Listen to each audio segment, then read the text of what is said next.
बिस्मिल्लाहिर्रहमानिर्रहीम। अस्सलाम वालेकुम स्टूडेंट्स। आज की इस वीडियो में बात करेंगे concept of mole, Avogadro number और मोलर वॉल्यूम।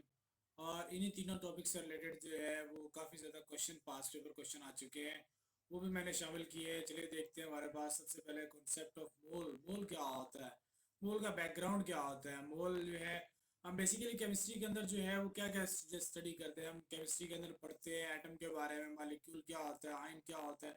इन तीनों चीज़ों के बारे में हम केमिस्ट्री के अंदर पढ़ते हैं। और ये तमाम के तमाम जो होते हैं बहुत छोटे छोटे स्मॉल पार्टिकल्स हैं, और इस स्मॉल पार्टिकल्स की मैस होती है बहुत ही कम होती है। हम उसको जो है मेजर नहीं कर सकते, कैलकुलेट नहीं कर सकते इंडिविजुअल किसी भी एटम की। ठीक है।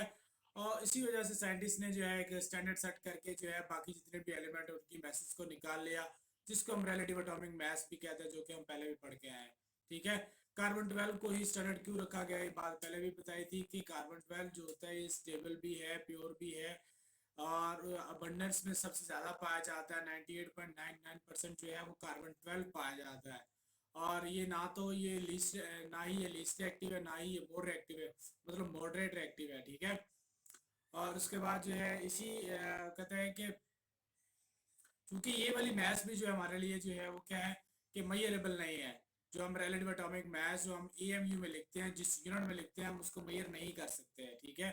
तो इसलिए हम अपनी सहूलत के लिए हम क्या करते हैं, अपनी सहूलत के लिए मेजर्ड यूनिट के अंदर उसकी मैथ्स को लेकर आते हैं। इसके लिए जो है वो कॉन्सेप्ट यूज किया जाता है मोल का। और वो मेजर्ड यूनिट कौन कौन सी होते हैं, हम ग्राम हो गया, केजी होगा, पाउंड होगा, तो हम ग्राम के अंदर उस मैथ्स को लेकर आते हैं और उसको जो है आगे फिर यूज करते हैं। तो मोल जो है वो क्या है कि लैटिन वर्ड है, और उसका मीनिंग क्या होता है, ह्यूज मैस।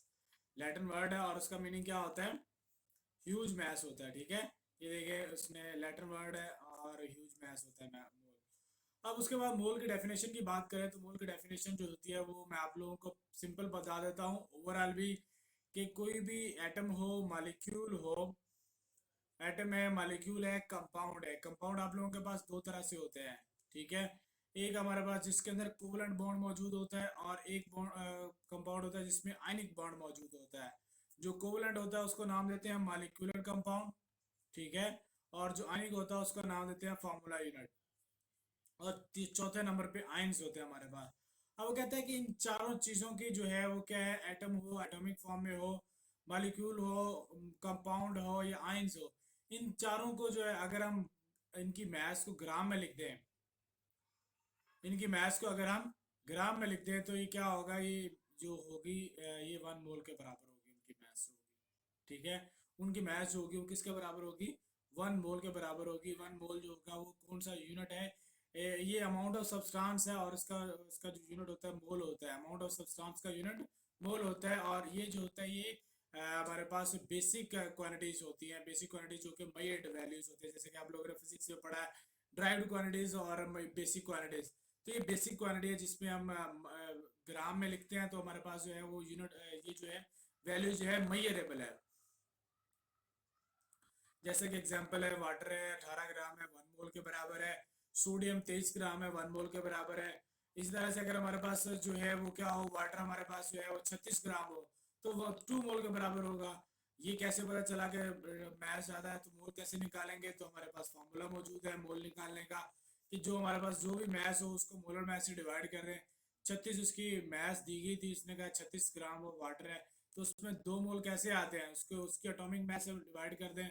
यहाँ पे एटॉमिक नहीं आएगा, मालिकुलर मैस आएगा, मोलर मैस आएगी उसकी 18 ग्राम, और उसको डिवाइड करेंगे तो 2 मोल्स आ जाएंगे। तो इस तरह से ये भी चीज़ें आगे कैलकुलेट होती रहती है।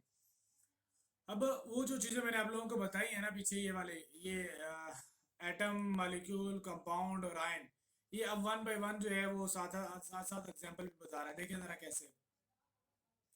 अगर आप लोग एटॉमिक मास को ग्राम में एक्सप्रेस करेंगे, जैसे कि यहाँ पे देखें, तो ये तीनों जो है किसके बराबर होगी, 1 मोल के बराबर होगी। ठीक है।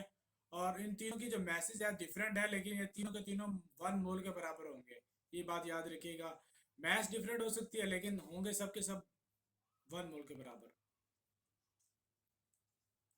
सिमिलरली मोलर मास को एक्सप्रेस करेंगे ग्राम के अंदर, तो हमारे पास जो है वो क्या आएगी, जैसे कि ये तीनों जो है वो क्या है ग्राम के अंदर लिख दिए गए, तीनों जो है किसके बराबर होंगे, 1 मोल के बराबर होंगे। ठीक है। उनकी मैं ये 1 मोल के बराबर होंगे।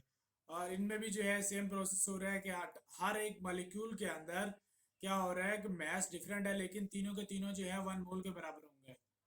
और इसी तरह से ग्राम फार्मूला यूनिट की बात करें तो उसमें भी क्या हो रहा है कि आयनिक कंपाउंड एक्सप्रेस इन ग्राम, अगर हम आयनिक कंपाउंड को ग्राम के अंदर एक्सप्रेस कर देंगे तो वो भी हमारे पास क्या आ जाएगा, वो भी 1 मोल के बराबर होगा। कैसे देख लें जरा, ये देखें तीनों के तीनों जो है क्या है 1 मोल के बराबर होंगे इनकी मैसेज। ठीक है, ये फार्मूला यूनिट है जिनके अंदर जो है वो आयनिक आयनिक बॉन्ड पाया जाता है। इसके बाद ग्राम आयन, यानी कि आयन की मौजूदगी बात कर रहा है, आयन की बात कर रहा है तो अगर कोई भी मतलब आयन मौजूद है उसकी मैस जो होगी अगर हम उसको ग्राम में लिख देंगे तो हमारे पास होगा वो क्या होगा, उसमें जो है वो 1 मोल के बराबर होगी इसकी भी मैस जो होगी हमारे पास। ये देखें ये भी किसके बराबर है, 1 मोल के बराबर है। ठीक है, तो मोल इज इक्वल टू हमारे पास आएगा mass of substance divided by atomic mass molecular mass. ये डिपेंड करता है कि अगर आप किसके मोल निकालना चाहते हैं, एटम क्या है, मॉलिक्यूलर है, फार्मूला यूनिट क्या है या आयनिक क्या है, तो उस लिहाज से उनकी जो है मोलर मैसेज नीचे आ जाएंगे। उसके बाद एग्जाम्पल है, एग्जाम्पल आप लोगों का जो है वो कैसे सॉल्व करेंगे, एग्जाम्पल जरा देख लें। कहते हैं कि calculate the gram atom, gram atom और मोल जो है वो दोनों एक ही चीज होते हैं, एम्पेरिकल फार्मूला के अंदर भी ये बात पढ़ी थी हमने। तो मोल निकालने का फॉर्मूला आप लोगों के पास होता है mess divided by molar mass. ठीक है, तो आप लोगों के पास मैस कितनी है जी, आपके पास 0.1 ग्राम मैस है और मोलर मैस इसकी कितनी होती है 23, इसकी एटॉमिक मैस होती है सोडियम की। ठीक है, मैं डायरेक्ट ही करवा रहा हूँ तो आप लोग यहाँ पे इसके आंसर आएगा कैलकुलेट करके लिख सकते हैं। और उसके बाद दूसरा जी आप लोगों के पास है 0.1 kg ऑफ सिलिकॉन। तो अब चूंकि सिलिकॉन केजी में है तो इसको ग्राम में कन्वर्ट करेंगे तो बड़ा यूनिट है, छोटे यूनिट में जाने के लिए हम मल्टीप्लाई करेंगे, 1000 से इससे मल्टीप्लाई कर देंगे तो ये बन जाएगा आप लोगों के पास 100 ग्राम ऑफ सिलिकॉन बन जाएगी। अब इसके मोल निकालेंगे तो मोल अब आप निकालेंगे इसके तो क्या आएगा, 100 ग्राम इसकी मैस आएगी, डिवाइड कर देंगे मोलर मैस इसकी 28 है, तो इस तरह इसका भी आंसर निकल कर आ जाएगा। तो ये इसकी एग्जाम्पल थी छोटी सी। नेक्स्ट जी हमारे पास जो है वो कहता है क्या है, कहता है कि हमारे पास कैलकुलेट द मास ऑफ 10 10 की power -3 mole of magnesium sulphate. Mass निकालनी है, फाइंड आउट करनी है, मोल दे दिए गए हैं, मोलर मास आप लोगों को पहले निकालनी पड़ेगी इसमें से। तो मैग्नीशियम सल्फेट की मोलर मास निकालेंगे तो मैग्नीशियम 24 32 प्लस 4 × 16, तो जब इसको कैलकुलेट करेंगे तो कितना आएगा 120 आएगा। ठीक है, तो mole is equal to mass divided by molar mass, दोनों को हमने क्या कर दिया, डिवाइड कर दिया। अब हमने मास निकालना है तो मोलर मास भी हमारे पास है, मोल भी है, तो हम क्या करेंगे 10 की power -3 mass divided by molar मास। अब मोलर मास यहाँ पे डिवाइड दूसरी साइड पे जाके मल्टीप्लाई हो जाएगी, तो multiply by 120 is equal to mass. तो इस तरह आप लोग इसकी मास फाइंड आउट कर सकते हैं। ठीक है, इस तरह इसकी मास को जो है वो कैलकुलेट किया जा सकता है। नेक्स्ट है जी हमारे पास जो है एवोकाडो नंबर से थोड़ा सा रिलेटेड, थोड़ी सी इससे रिलेटेड मैं आपको पहले क्या नाम है कैलकुलेशन करवा दूं कि हमारे पास क्या होता है, 1 एटम ऑफ हाइड्रोजन कह लें या हमारे पास जो है वन एटम ऑफ सोडियम की बात कर लेते हैं, तो किसके बराबर होता है 23 EMU के बराबर होता है रिलेटिव एटॉमिक मास के मुताबिक। तो AMU किसके बराबर होता है 1.66 10 की पावर -24 ग्राम। अब वो कहते हैं कि ये वाली जो मैस है ये जो है ये नॉट पॉसिबल है, इसको हम मेजर नहीं कर सकते। ठीक है, ये हमें नहीं पता चल सकता है कितनी मैस है, मतलब एक एटम जो सोडियम है उसकी जो मैस है वो इतनी है। ये देखिए -24 का मतलब है बहुत ही छोटा नंबर है। हाइड्रोजन की एग्जाम्पल इसलिए नहीं ली क्योंकि कॉमनली हाइड्रोजन की एग्जाम्पल ली जाती है, तो मैंने सोडियम की एग्जाम्पल ली है। तो ये जो मैस है बहुत ही कम है, इसको पॉसिबल नहीं है इसको मेजर किया जा सके। तो हम क्या कर सकते हैं, हम कर सकते हैं कि 23 ग्राम को हम, पॉसिबिलिटी है कि हम इसको जो है वो मेजर कर सकते हैं। पॉसिबिलिटी क्या, मुमकिन है, पॉसिबल है। ठीक है, ये पॉसिबल है कि 23 ग्राम को हम जो है वो मेजर कर सकते हैं, देख सकते हैं।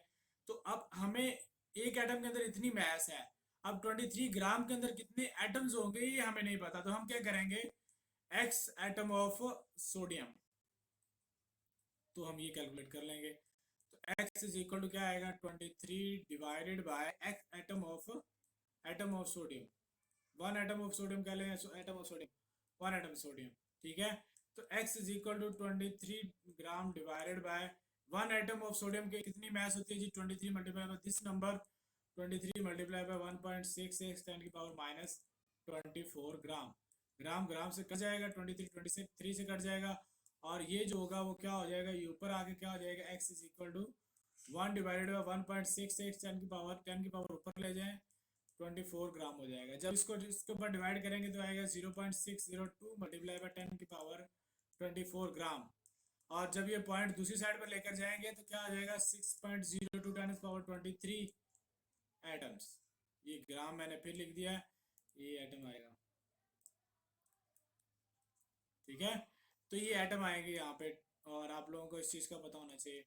तो इस तरह से जो है आप लोगों को पता चल गया कि 23 ग्राम जो है, जो मैस है, उसके अंदर जो एटम्स होते हैं वो कितने होते हैं, वो इतने होते हैं। हाइड्रोजन अगर आप लेते हैं तो हाइड्रोजन का भी सेम प्रोसेस यही होना था। Sodium, potassium, rubidium, caesium, calcium, strontium, barium, carbon, silicon, germanium, tin, lead, हर एक के अंदर जो है उस सारे का सारा प्रोसेस जो है वो एक जैसा ही होना था, ठीक है।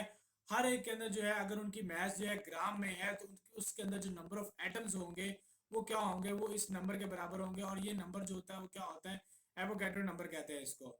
और ये सब के अंदर एक जैसे ही क्यों होगा, क्योंकि देखना जैसे कि हम देखते हैं मिसाल के तौर पे हाइड्रोजन की बात करते हैं, हाइड्रोजन 1 ग्राम है तो इसमें जो नंबर ऑफ एटम होंगे वो किसके बराबर होंगे, Na यानी कि 6.023 होगा। और अगर हम सोडियम की बात तो हमने कर ली, पोटाशियम की बात करें तो पोटाशियम कितना होता है, 19 होता है। इसका एटॉमिक नंबर क्या नाम है, 19 होता है इसका। और उसके बाद जो है हमारे पास जो है इसका ये भी किसके बराबर होगा, एवोगाड्रो नंबर के बराबर होगा, ठीक है।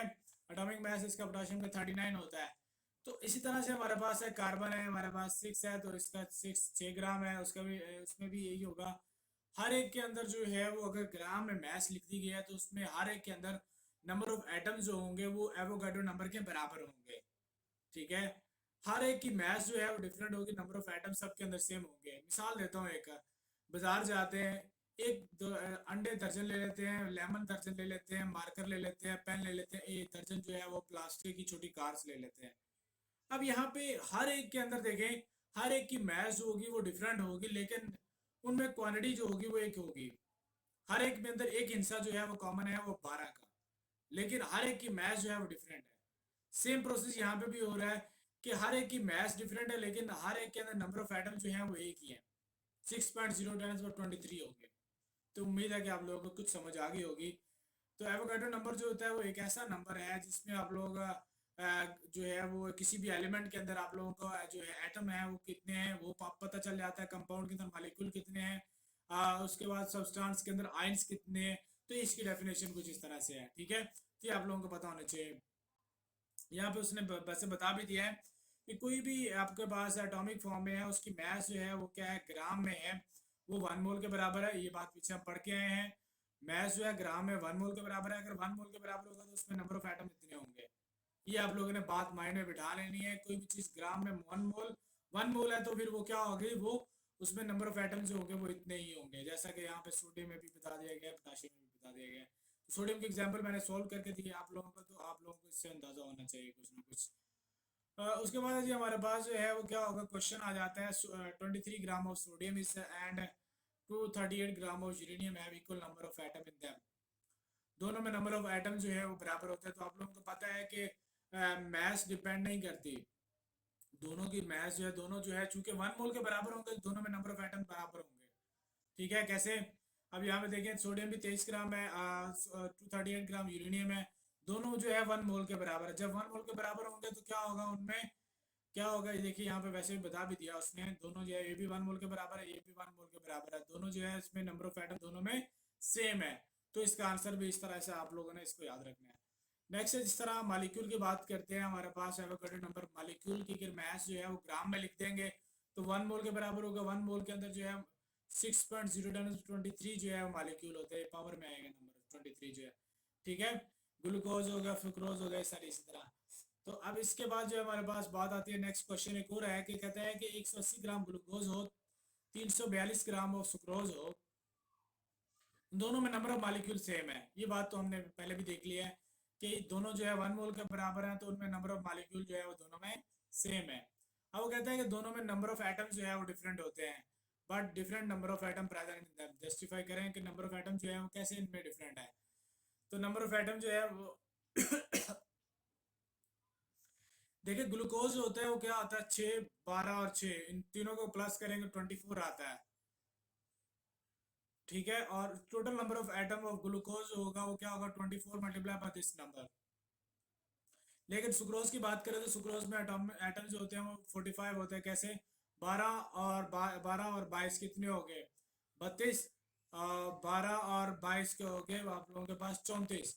34 में 11 ऐड करेंगे तो 45 हो जाएगा। ठीक है, तो टोटल नंबर ऑफ एटम जो होगा उस सुक्रोज के अंदर जो है वो कितने आएंगे, 45 आएंगे। उसको इससे मल्टीप्लाई करेंगे तो ये आप लोगों के पास आंसर आएगा। तो ये उसने जो बात बताई है तो सही है कि ग्लूकोज के अंदर नंबर ऑफ एटम जो होंगे वो क्या होंगे, वो कम होंगे। उसमें जो है वो कितने हैं, 24 है। और सुक्रोज के अंदर जो है वो नंबर ऑफ एटम्स होते हैं वो ज़्यादा होते हैं।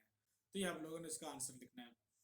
इसके बाद है जी आप हमारे पास जो है आइंस की बात आ गई है। तो आइंस भी अगर आप लोगों के पास जो है वो ग्राम में है, 1 मोल के बराबर है, तो वो भी उसमें भी नंबर ऑफ आइंस होंगे।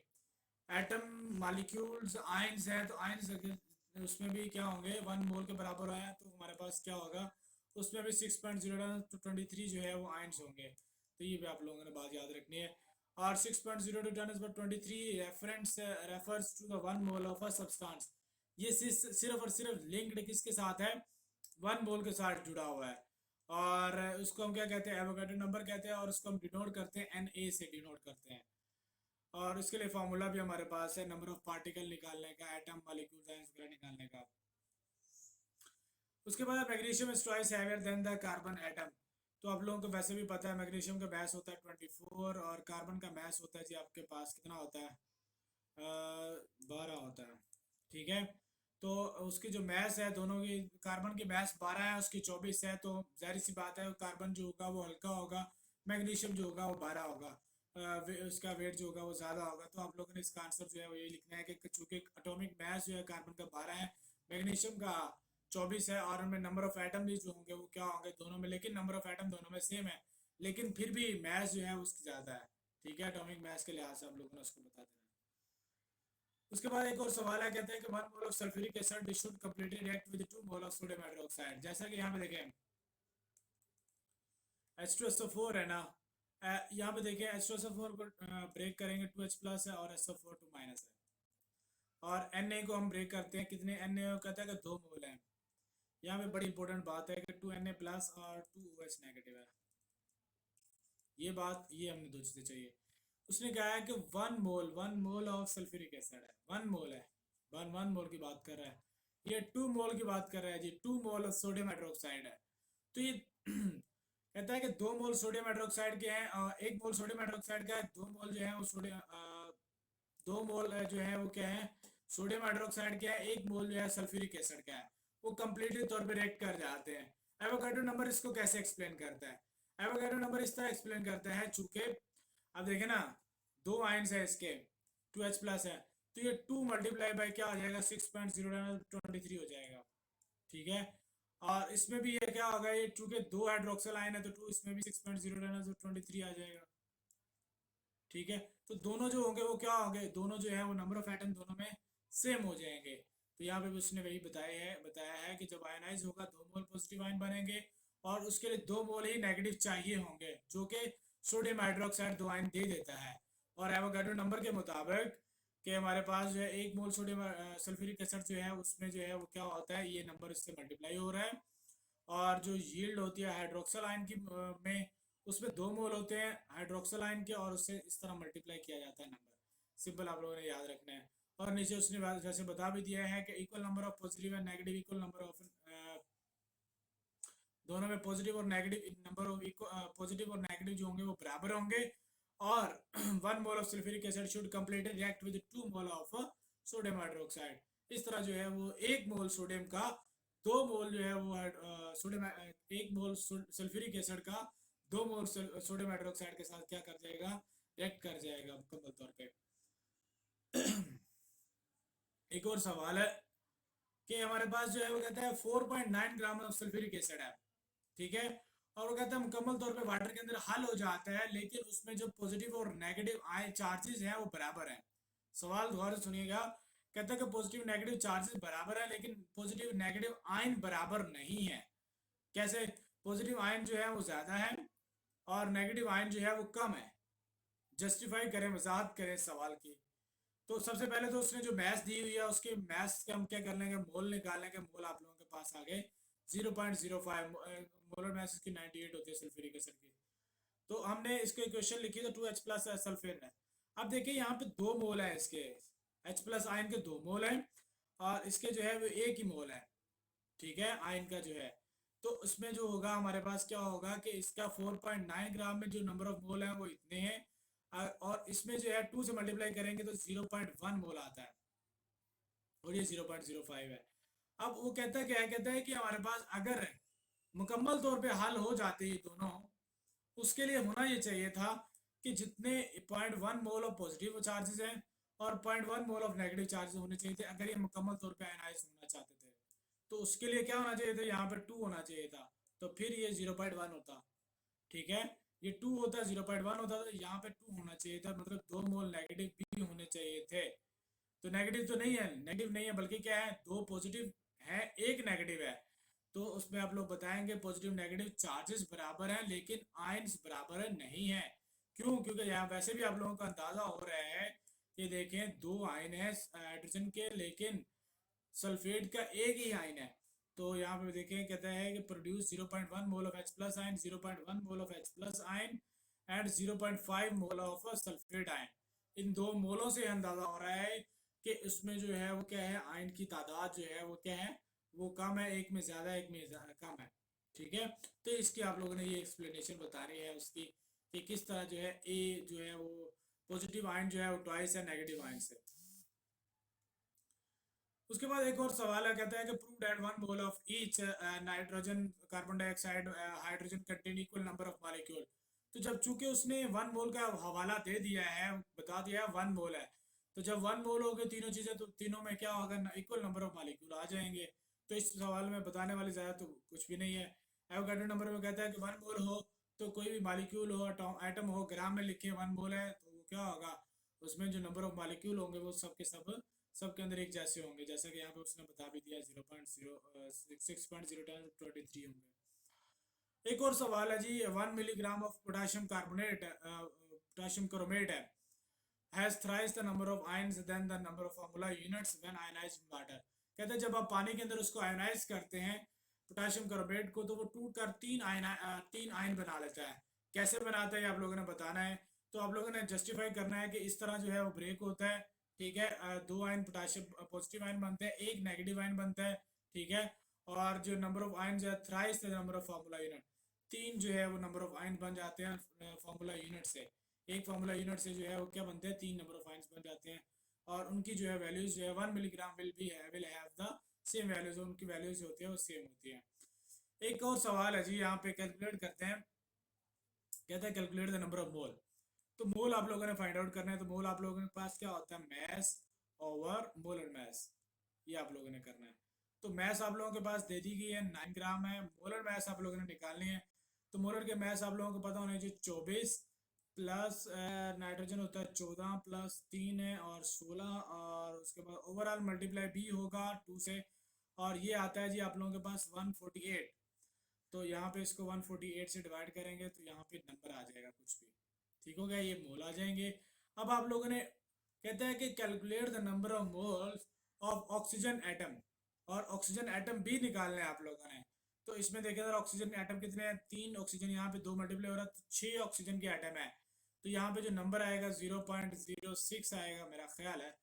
तो उसमें आप लोगों ने क्या करना होगा, इसको number of atoms of oxygen, या आप लोग सिंपल लिख सकते हैं कि नंबर ऑफ क्या नाम है, number of atom of oxygen ही लिखिए, सिंपल है। 6 मल्टीप्लाई बाय 0.06, इसको इसके मल्टीप्लाई करेंगे तो आप लोगों के पास नंबर ऑफ एटम आ जाएंगे ऑक्सीजन के इस कंपाउंड के अंदर। ठीक है, इस कंपाउंड के अंदर ऑक्सीजन के एटम आ जाएंगे यहाँ पे। तो इस तरह ये वाली एग्जांपल भी आ चुकी है, तो ये इसलिए मैंने आप लोगों के साथ शेयर करना जरूरी समझा इसको। एग्जांपल है जी एक और, how many molecules of water are there in 10 gram of ice. Mass दे दी गई है 10 ग्राम है। ठीक है, calculate the number of atom of hydrogen and oxygen, number of atom of hydrogen and oxygen, hydrogen के निकालने हैं और ऑक्सीजन के निकालने हैं। और टोटल भी निकालने हैं, और उसके बाद है जी आपने बॉन्ड भी निकालने हैं। ठीक है, सारी सवाल उसने इकट्ठे पूछ लिए हैं। तो इसमें सबसे पहले मैथ्स निकाल, क्या नाम है इसके, जो है वो नंबर ऑफ मोल निकाल दे। तो मोल निकालने के लिए mass is equal to molar mass निकाल,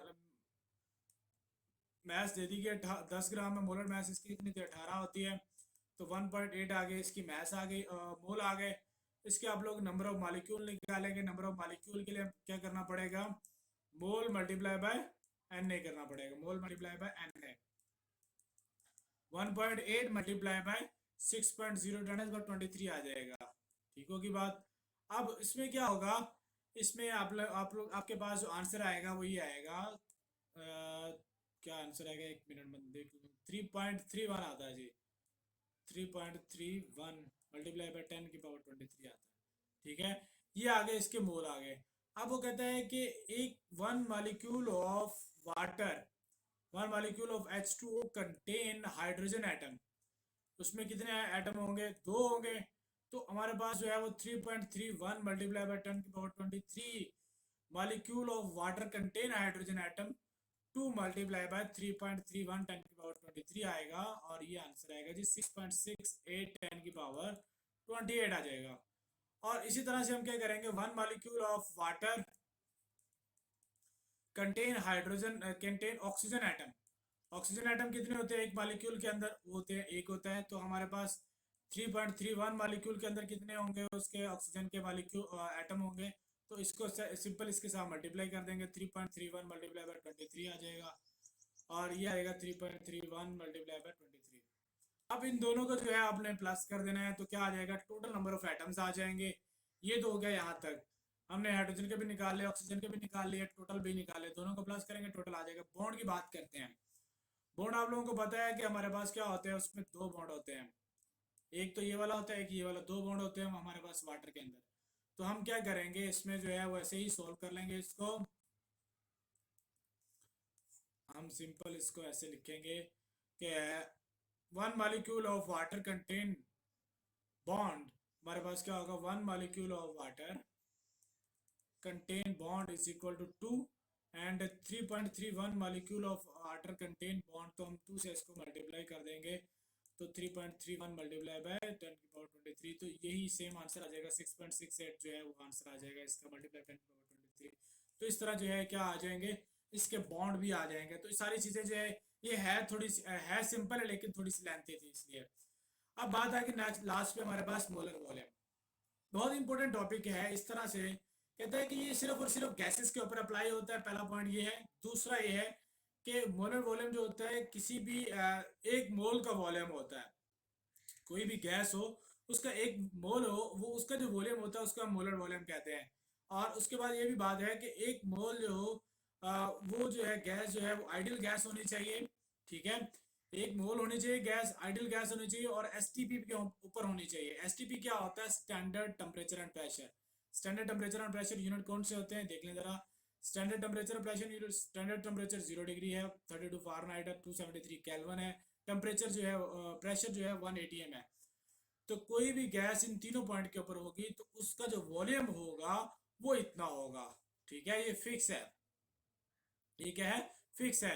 अगर तो टेम्परेचर या प्रेशर किसी भी चीज का टेम्परेचर बढ़ाएंगे ना, उसके मॉलिक्यूल्स की कुलायन बढ़ेगी, वो क्या वॉल्यूम बढ़ जाएगा। ठीक है, प्रेशर दबाएंगे, उसको ऊपर से दबाएंगे, प्रेशर चेंज करेंगे, ऊपर से दबाएंगे, तो क्या होगा, उसका वॉल्यूम फिर भी चेंज हो जाएगा। ठीक है, तो दोनों कंडीशन में कहता है कि स्टैंडर्ड टेम्परेचर और प्रेशर, मतलब क्या है, टेम्परेचर और प्रेशर फिक्स होगा तब ये वॉल्यूम आएगा। अगर ये दोनों ही चेंज हो गए तो वॉल्यूम भी जो होगा वो चेंज हो जाएगा। ये बात आप लोगों ने याद रखनी है इस चीज की। अब नेक्स्ट है जी हमारे पास, उसने मेन पॉइंट बता दिया है। कहता है कि हमारे पास जो है मैस है 2.016 ग्राम ऑफ हाइड्रोजन है। अब देखिए मैस है, ग्राम में देखिए 1 मोल के बराबर है। 1 मोल के बराबर होगी, उसमें एटम कितने और मॉलिक्यूल कितने हैं। चूंकि मॉलिक्यूल है तो इसमें इतने मॉलिक्यूल्स हैं। और इसका जो वॉल्यूम होगा, चूंकि ये जो है हाइड्रोजन गैस है, 1 मोल भी है और एसटीपी के ऊपर भी है, तो इसका वॉल्यूम जो होगा वो इतना होगा।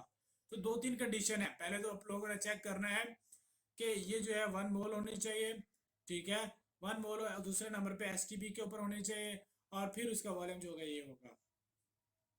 सिमिलरली इसी तरह इसमें भी है। हर एक गैस का जो है मैस होता है वो डिफरेंट होता है, ठीक है। Every gas have different mass but different same number of molecule. उनमें जो नंबर ऑफ मॉलिक्यूल होते हैं वो क्या होते हैं, वो एक जैसे होते हैं, यहाँ पे बता दिया गया है। लेकिन the reason is that masses and size of the molecule don't affect the volume। ये बात आप लोगों ने याद रखनी है कि मैस और साइज जो होता है मॉलिक्यूल का उस वॉल्यूम के ऊपर डिपेंड नहीं करता। कब नहीं करता? जब वो स्टैंडर्ड टेम्परेचर प्रेशर के ऊपर होगा तब वो उसके ऊपर डिपेंड नहीं करेगा। कौन कितनी मैस है, कितना साइज है, इसके ऊपर वो डिपेंड नहीं करेगा। सिर्फ डिपेंड डिपेंड करेगा एक मोल हो गैस का, और वो जो है वो एसटीपी के ऊपर हो, तो उसका जो वॉल्यूम होगा वो क्या होगा, वो 22.414 डेसीमीटर क्यूब के बराबर होगा। एक और बात भी बताई है, कहते हैं कि गैसेस जो होती हैं वो क्या होती है, उनमें जो डिस्टेंस होता है वो गैसेस के अंदर वो क्या होता है 300 टाइम्स ऑफ द डायमीटर होता है। ये देखिए सर्कल है, सर्कल का डायमीटर एक पूरा आप लोग कट लगा दे तो वो हमारे पास क्या होता है, डायमीटर होता है। अब वो कहता है कि इसका जो डायमीटर है ना, इसका डायमीटर है इस डायमीटर से 300 टाइम, 300 गुना ज्यादा इसका और अगले जो मॉलिक्यूल होगा उन दोनों के दरमियान फासला होगा। इस डायमीटर के लिहाज से बात कर रहे हैं, कहते हैं कि इस डायमीटर का 300 टाइम करेंगे उस उतना जो है इन दोनों के मॉलिक्यूल के दरमियान डिस्टेंस होता है। मतलब गैसेस के दरमियान मॉलिक्यूल बहुत दूर दूर तक होते हैं, ठीक है। तो इस वजह से उसने ये बात भी बताई। तो ये एमसीक्यूज में पूछ सकता है 300 टाइम के लिहाज से जो बात बताई है उसने। सवाल है, कहता क्या है, कहता है कि हाइड्रोजन गैस है, मीथेन गैस है, कार्बन डाइऑक्साइड गैस है। तीनों जो है उन्होंने अलग अलग जो है वो वॉल्यूम जो है वो एक ही घेरा हुआ है, 22.414 है। लेकिन sizes and masses of the molecule of three gases are different. तीनों का जो है साइज भी डिफरेंट है, मैस भी डिफरेंट है। बताएं जरा इसकी वजाहत करें। तो ये आप लोगों ने अभी देखा है कि कोई भी गैस जो है वो स्टैंडर्ड टेम्परेचर प्रेशर पे हो, 1 मोल हो, तो उसमें साइज और मैस डिपेंड नहीं करती, ठीक है। तो यहाँ पे उसका आंसर भी यही आएगा कि डिस्टेंस बिटवीन गैस के अंदर जो डिस्टेंस होता है उस वजह से, देखे ना, एक गैस इतना, एक गैस जैसा कि हाइड्रोजन गैस है और ये हमारे पास मीथेन गैस है। होता कुछ इस तरह से कि हाइड्रोजन गैस के मॉलिक्यूल जो होते हैं वो क्या होते हैं, वो छोटे छोटे होते हैं, वो जगह इतनी घेर लेते हैं। लेकिन जो उसके मॉलिक्यूल होते हैं मीथेन के, वो मॉलिक्यूल बड़े बड़े होते हैं। जो बड़े बड़े मॉलिक्यूल जो होते हैं वो कंप्रेस होते हैं, कंप्रेस होकर उतना ही वॉल्यूम घेर लेते हैं। चूंकि वो बड़े होते हैं तो बड़े होने की वजह से वो क्या होते हैं, वो कंप्रेस होके वो आपस में करीब करीब आ जाते हैं। तो हाइड्रोजन उतने ही वॉल्यूम घेरना होता है, वो हमारे पास मीथेन या कोई और गैस भी हो वो भी उतना ही वॉल्यूम घेरती है। इसमें कोई जो है वो शक वाली बात नहीं है।